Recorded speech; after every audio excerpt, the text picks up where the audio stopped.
some of you have familiarity with how our labs are run, and some don't. So with our Flex Lab, it's much more focused in very intensive instruction. Our traditional certification labs, they are very interactive and have a lot of group work. But because we're trying to cover everything that needs to be known about creating an NFT collection in a matter of 6 hours, the lectures are going to be pretty. I don't want to say fast, but it's gonna go pretty quick. We got to cover a lot of topics, and so we will have different spots, one or two spots per day for some questions. But there isn't, group work assignments. There aren't final tests or anything like that. This is really just meant to show how we teach, to show what our instructions like, to convey this information that we think is incredibly valuable for anyone who wants to create an NFT collection and get our feet wet.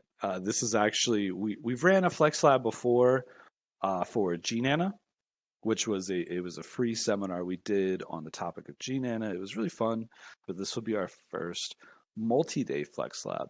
So we're all really excited to roll this out, to have everybody here with us, and so we'll dive in. Okay, so this week we will review the key factors of launching a NFT project. And so our thesis is to understand the dynamics and considerations NFT creators must account for when deploying a new collection. I will be leading the lab.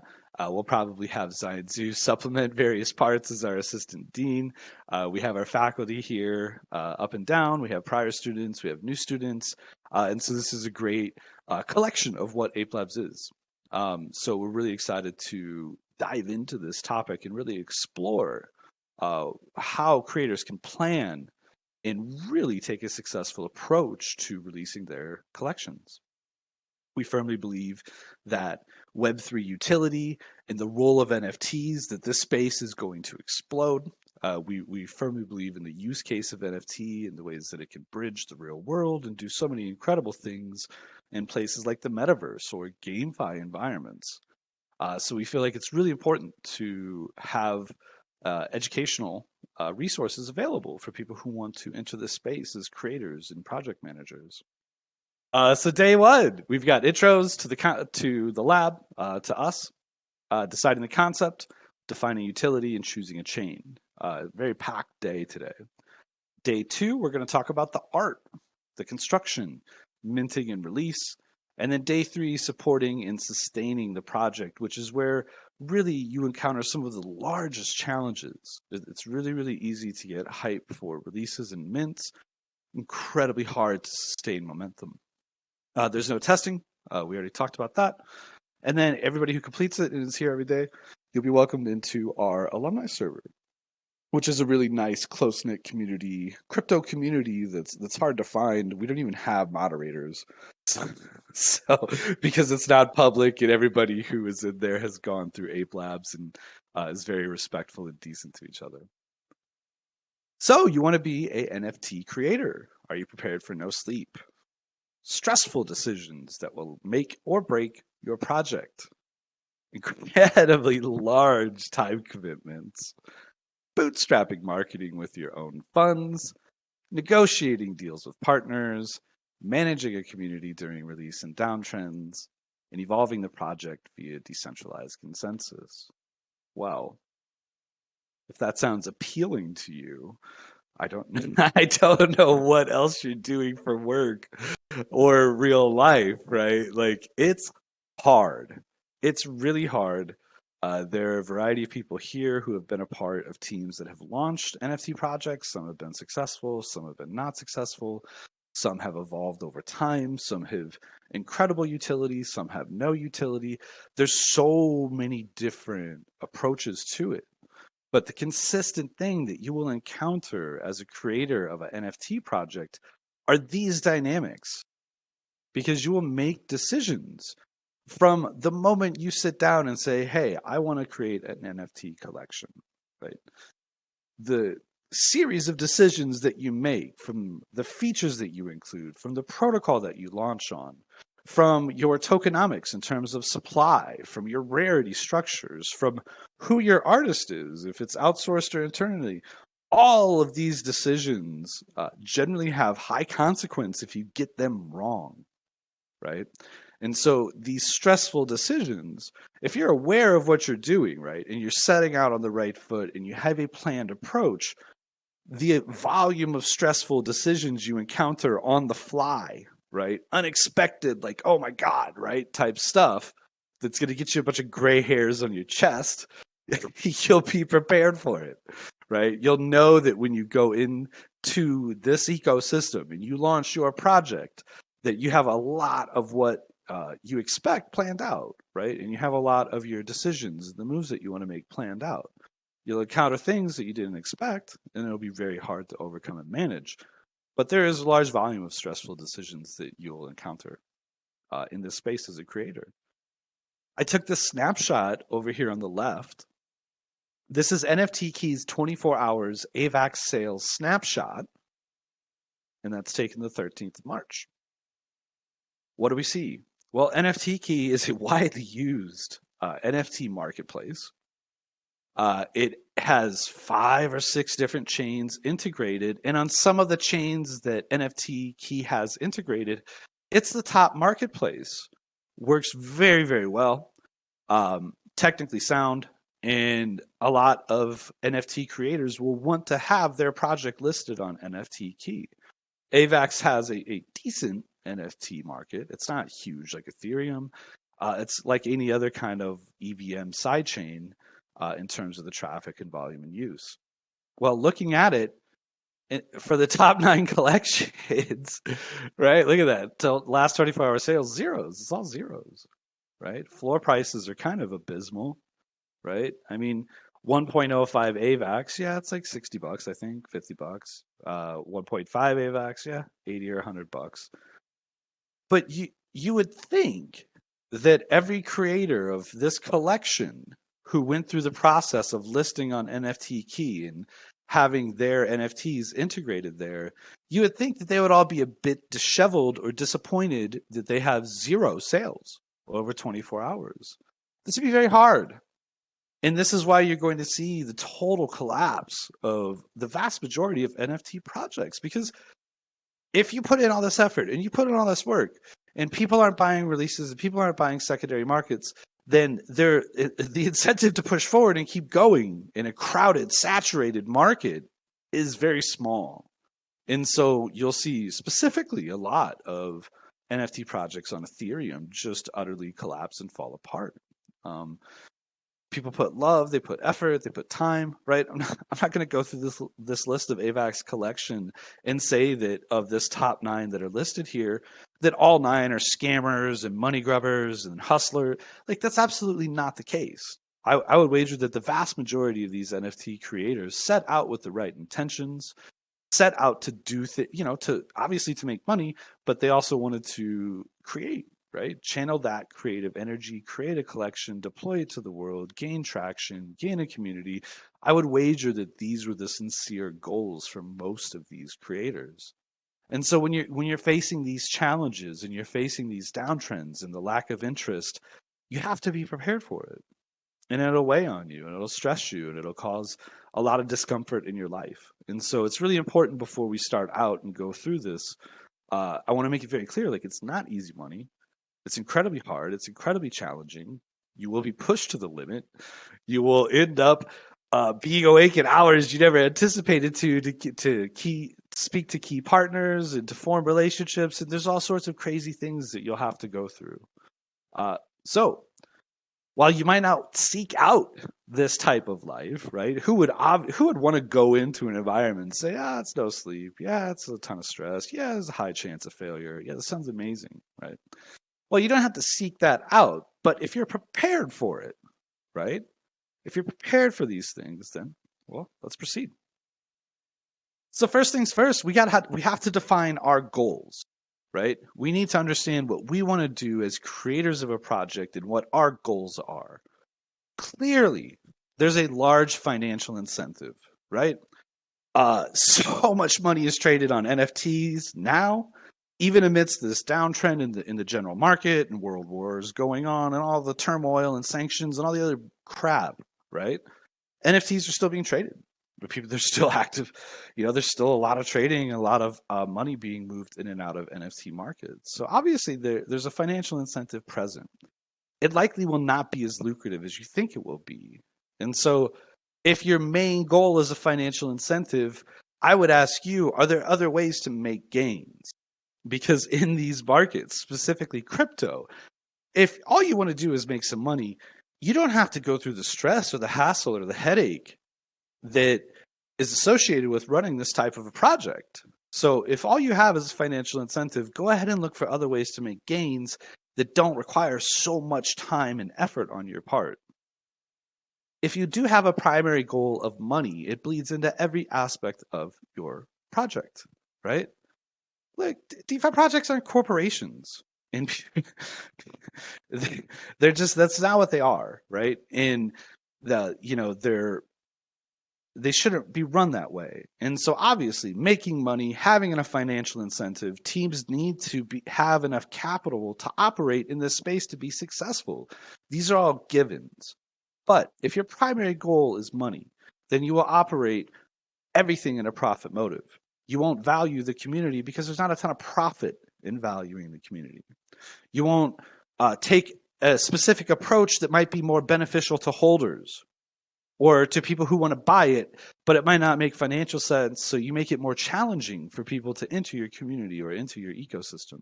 And so this primary goal of money while creating an NFT project, it's just going to make it very challenging for you to make the right decisions, because when you're creating these collections and you're doing these types of activities, right?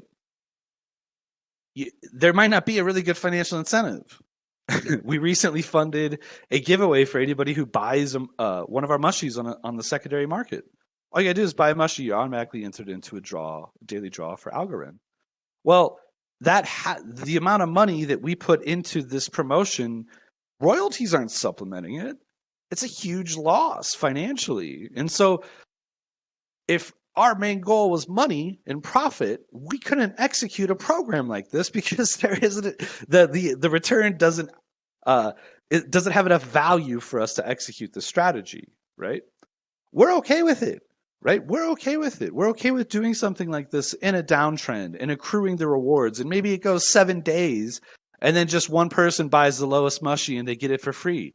Well, so what, right? Like, we allocated this for our community to stimulate secondary market action, and this is what we were fine with spending. This is our decision.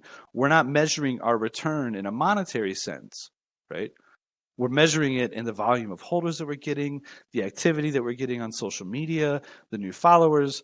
And so, yeah, you don't want to go into this with just a goal of money. Royalties and distribution, right? So with the popularity of NFT marketplaces rising, so has the demand for royalties by creators, right? And so depending upon your marketplace or how you launch, these are considerations that you have to make, and how you would also potentially spend it, right?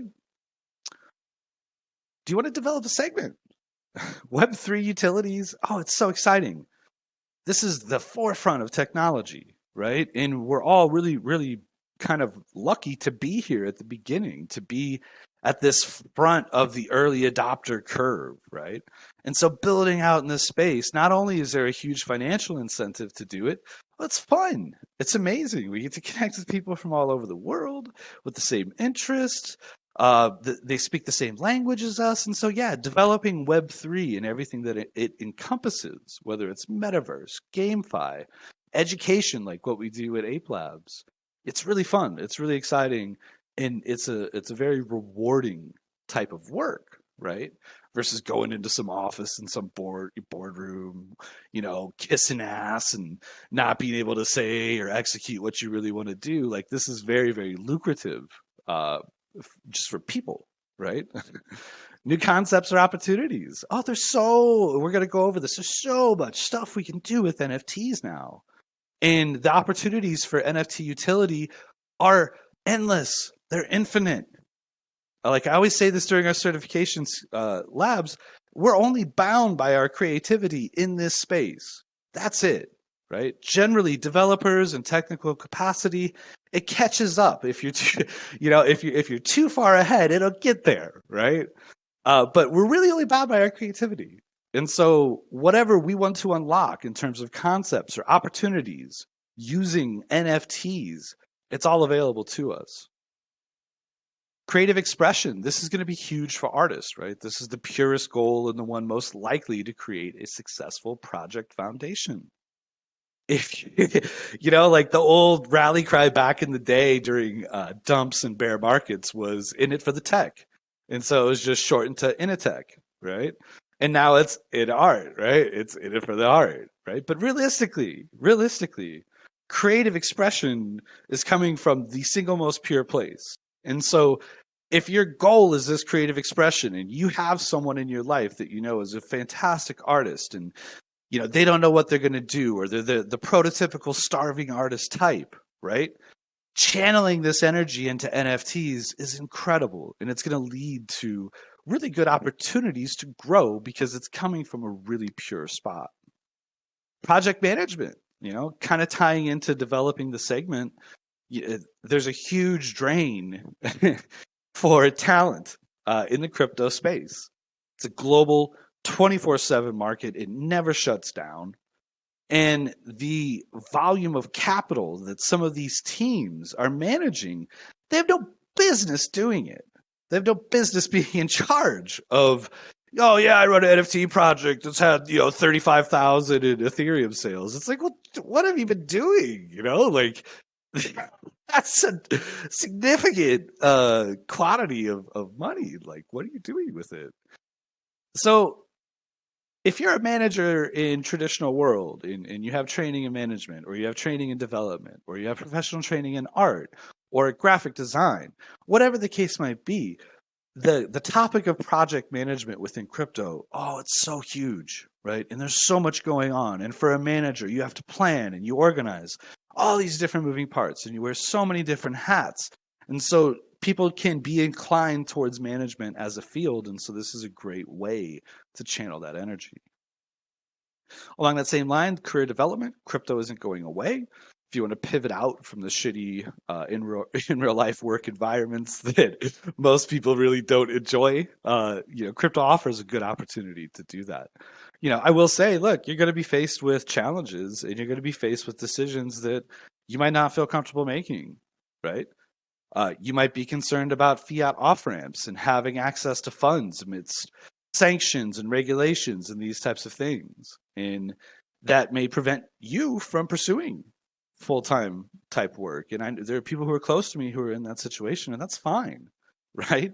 That's your management of risk, right? And that's totally fine. But there are plenty of people who would love to pivot out from those types of in real life jobs. And so, yeah, crypto, managing projects, this is a great field. And what if one of your goals is just joy, right? Creating, forming communities, networking. You can do so much within crypto project management or creating an NFT collection in this realm, right? You get to create the assets. You get to form communities, form bonds with the people who like your art. This is powerful for, I'm a writer. That's my creative outlet. There are musicians, there are artists, there's all sorts of people who create things for the enjoyment of others. And so when you get to connect with people who really love what you created, like this is an awesome environment, right? Like this is what we need more of in the world, right? We need less political fighting bullshit and way more of people admiring the creations of each other and bonding over it, right? This is what we need. And so what are your specific goals, right? It's likely not going to be one, right? It's going to be a collection of them. If it's one goal and it's a financial incentive, I'm telling you, you'll fail because you'll make all the wrong decisions along the way. Big shout out to Beeve. I threw his platy in there before I knew he was attending. So for the concept, right? NFT collections come in two forms, collectible and utility. And so Collectible NFT Project's main selling point is the art concept and community therein. NFT utility is a large, encompassing topic that ranges from event access to governance to equity, right? And so NFT collections with utility are more attractive to the market as they provide more opportunities. And so now when we're looking ahead and we're saying, all right, we want to create an NFT project, we don't know what we're going to do in terms of the utility, right? Well, look ahead a year, right? Look ahead 2 or 3 years and say, okay, what are we going to be able to do to sustain interest in momentum? Because if we're launching a project that has limited to no utility, while every other project launching, they're NFTs that you use in GameFi experiences, right? And so, oh, I got swords and armor and helmets and all these types of things. How am I going to compete against that, right? Or if it's a metaverse integration, something like that, how am I going to compete against that? Because naturally the market is going to gravitate towards what's flashy, what's new. Everybody in this space, they love everything that's new. They hate everything that's old. If they think it's old, it's like a death wish, right? Right. Like we'll just wait to Necro post it like the pet rocks on Ethereum or any of the other dead ERC tokens that have been Necro posted within the market. And so when we're creating this concept, whether we're creating a collectible only concept or whether we're creating a concept that is really baked into utility, ton of utility available for it, we have to look ahead. We can't look at this week or this release date. We have to look ahead 1 year, 3 years. Are we taking this serious? Like, if you were planning a business and you were going to go to people, right? And let's take, you could say that selling NFTs, it's a type of fundraising or whatever, right? Let's say you go to a bank and you say, hey, I want to open a business. Okay, well, what's your business plan? Well, like shoe stores are really popular, so I think I'm going to open a shoe store. Can I have money, please, to go open it? Well, they would laugh at you, right? If you went to the bank, you said, hey, I want to open a shoe store. Here are the demographics of the neighborhood. It's very heavy in family. We're going to offer kids' shoes. The closest availability for kids' shoes to this neighborhood is 20 miles away. We feel like we'll be able to capture over $100,000 in revenue on kids' shoes alone. Then there's the natural adult market. The bank will take you serious, right? They're going to take you serious and say, okay, well, yeah, you did your research. You understand what you're doing.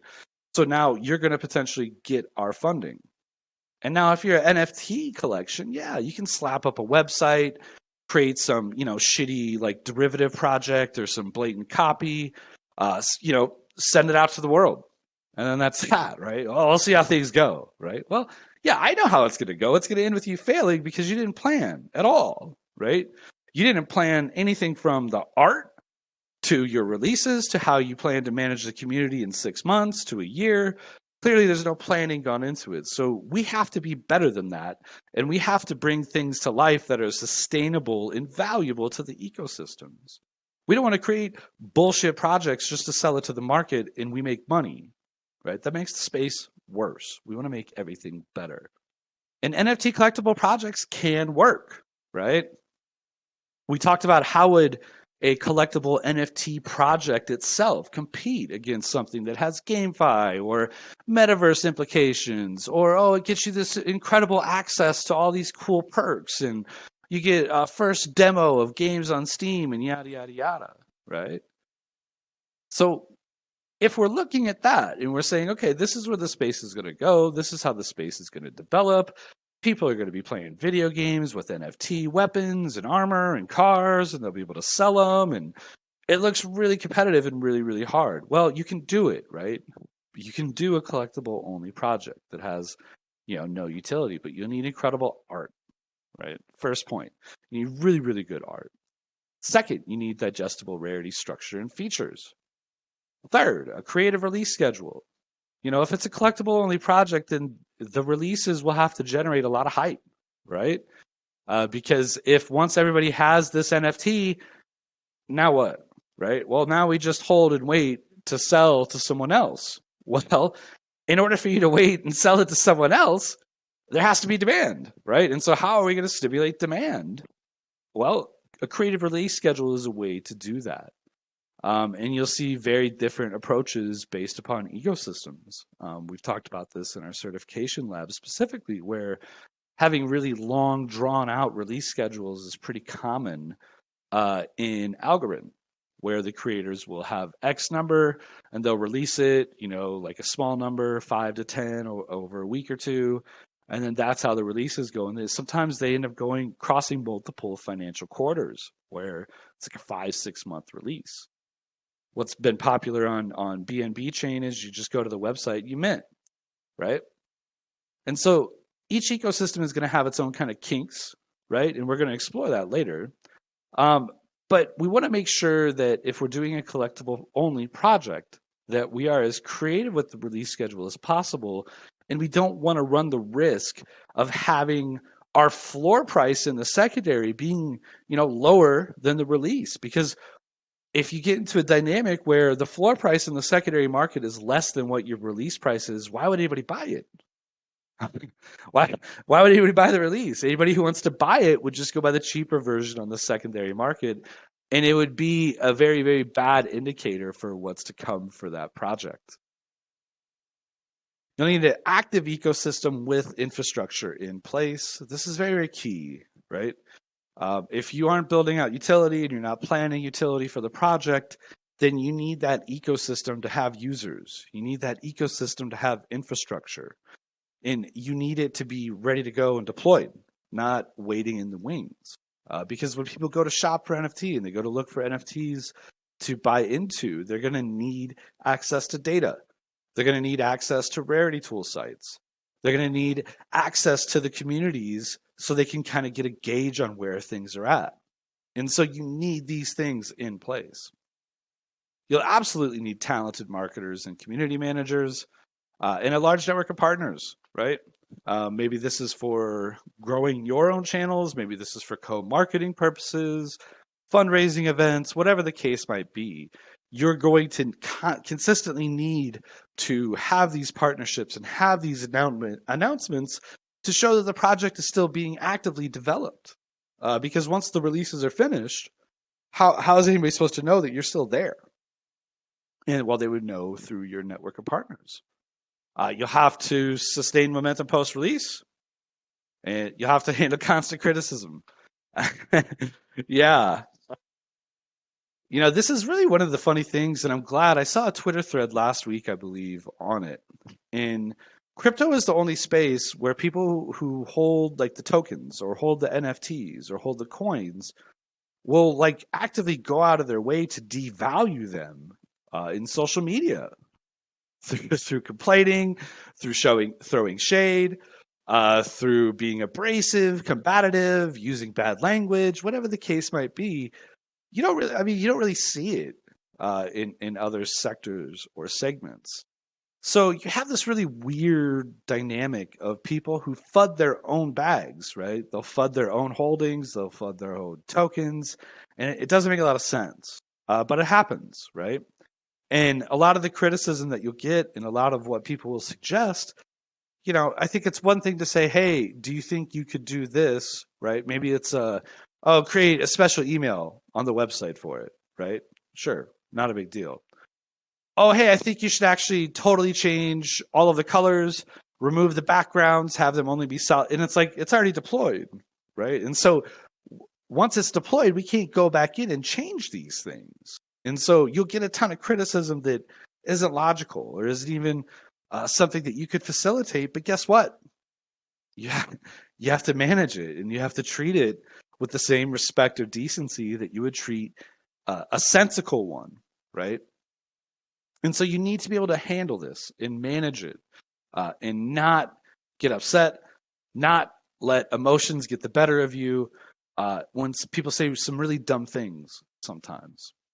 And then you need to be able to manage drops in the floor price.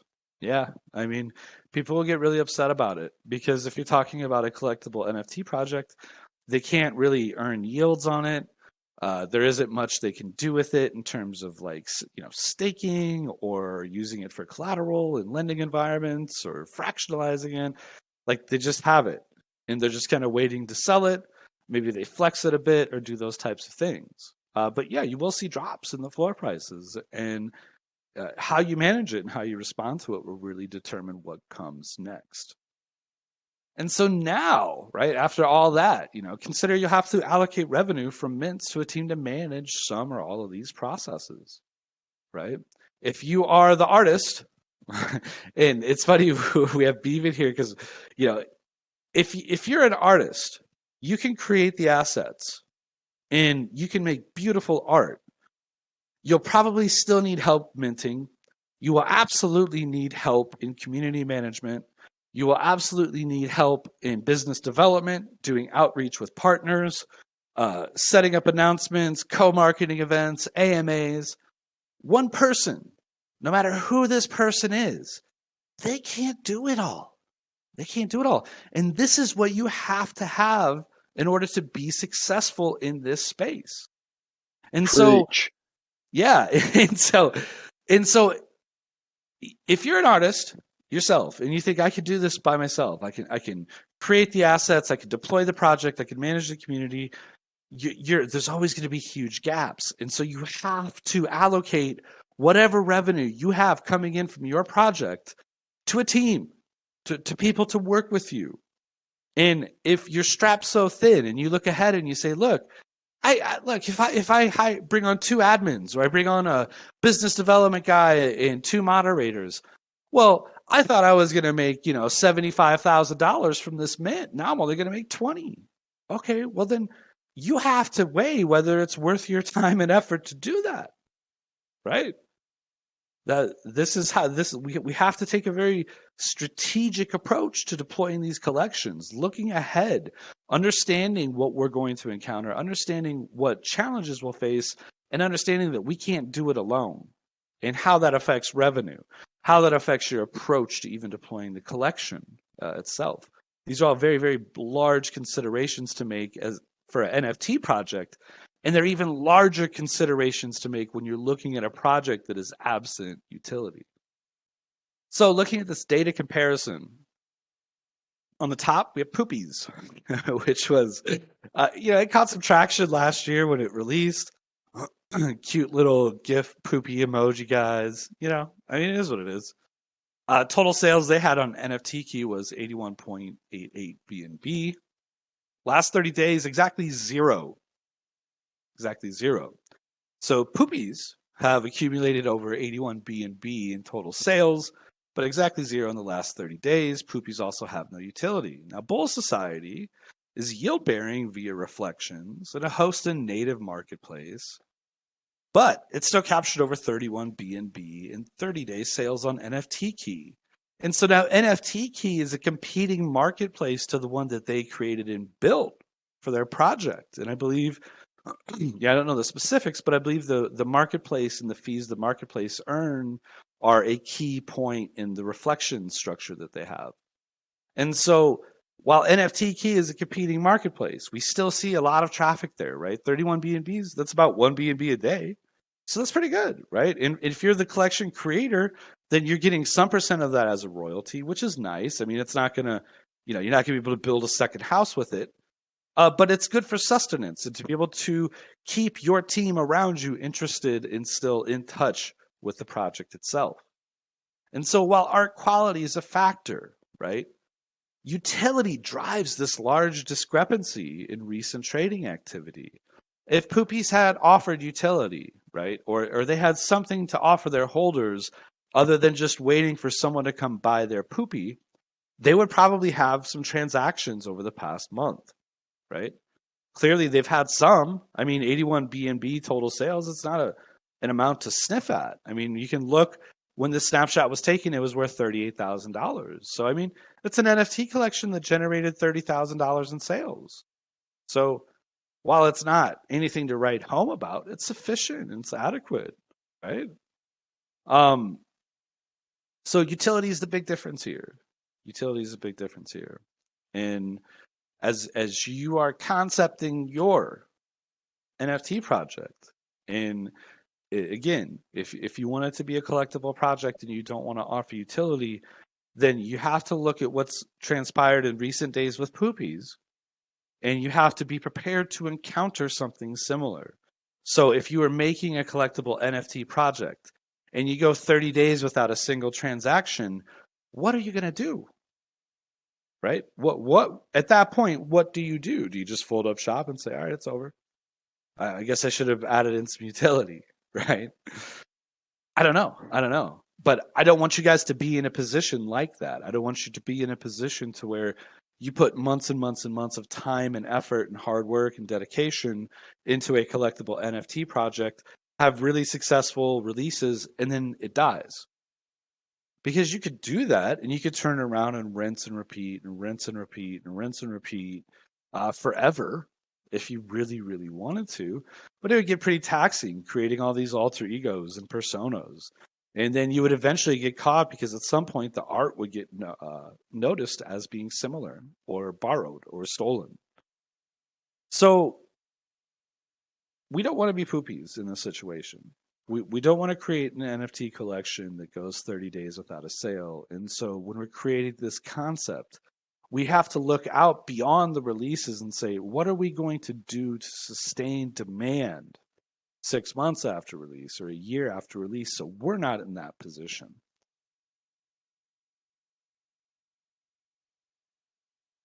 I'm super grateful for teaching. It gives a special kind of idea of what you need to look for. It's super interesting and super helpful. Yeah, to realize all the things and yeah, just see it. Amazing class. Thank you. Yeah, thank you, Obi. I really appreciate that. That's a lot, right? It's a lot to consider. And I think that on the outside looking in, right? Like I've seen, like I love Kanye, and he was very critical. He was like, "Oh, I don't make NFTs. I build real things." And it's like, well, you know what I mean? Like it's just a lot of the criticism and a lot of the hate that NFTs get, they generally come from a position of ignorance about it, because it's a lot of work, a lot of work, a lot of effort, a lot of planning has to go into creating a successful project. Could you slap together some piecemeal, low effort type project and have it get traction? Sure, sure. But then, in 3 or 6 months, you're going to end up in a situation like Poopies, where there's no transactions, no one's buying anything, and you just have thousands of bag holders. Yeah, yeah, but the people need to realize first the value of the lab rats. I think at the moment, a small part of the people really realize the true value behind the lab rats. As it's completely new, I barely myself seen nothing like this before. I never seen a NFT with the educational utility that is barely endless.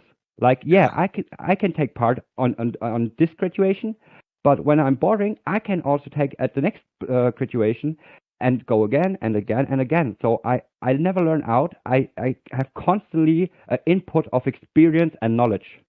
What is Yeah, you can't put a number before this. Glad to hear you say that. No, this is what we're trying to do, right? We're trying to advance Web3 utility and really provide value in unique ways and offer utilities that no one else can. And so that concept and that lesson, we practice what we preach.